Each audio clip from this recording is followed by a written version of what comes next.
हम नहीं चाहते, लेकिन फिर भी हमारे मन में गंदे ख्याल आते रहते हैं। लेकिन क्यों? मन हमारा सबसे बड़ा मित्र है और मन ही हमारा सबसे बड़ा शत्रु है।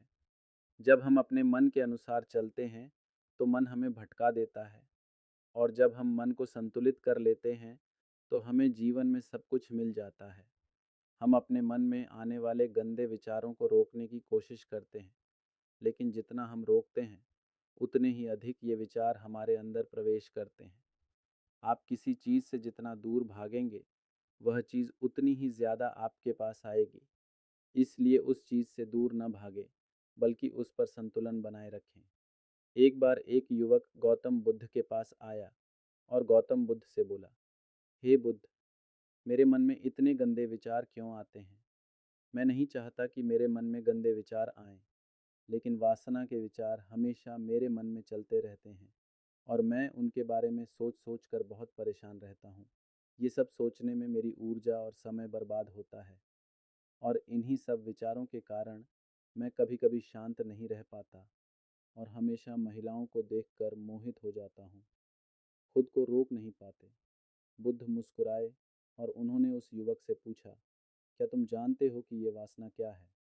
तब लड़के ने जवाब दिया और कहा, बुद्ध, मुझे नहीं पता वासना क्या है, लेकिन हाँ, जो भी है ये बहुत बुरी बात है।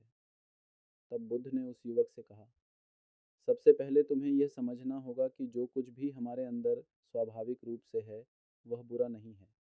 इसकी हमारे जीवन में किसी न किसी रूप में आवश्यकता पड़ती है। वासना कोई बुरी चीज़ नहीं है।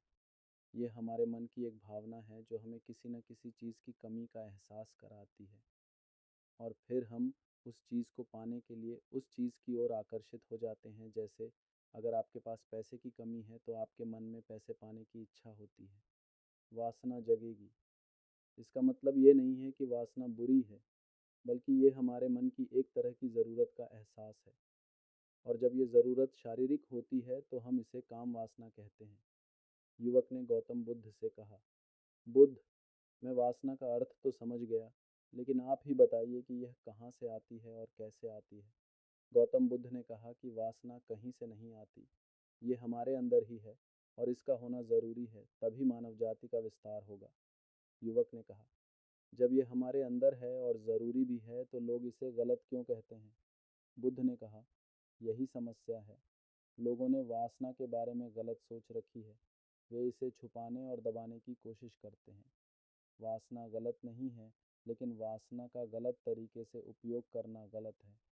लोग जो पसंद करते हैं, उसके लिए जीना शुरू कर देते हैं, और हर समय उसी के बारे में सोचते रहते हैं, लेकिन यह सब गलत है। बुद्ध ने युवक से कहा, क्या तुम्हें पता है कि जानवर भी सेक्स करते हैं?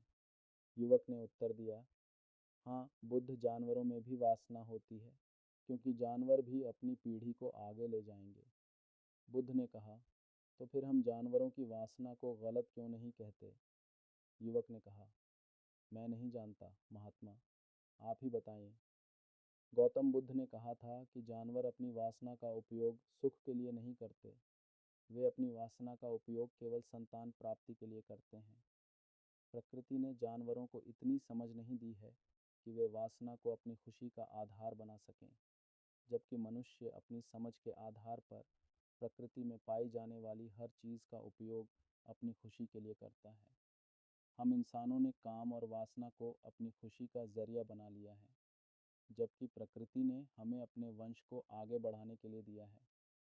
लेकिन मनुष्य ने इसे अपने जीवन का अंतिम लक्ष्य बना लिया है, और वासना को बेलगाम होने देना गलत है।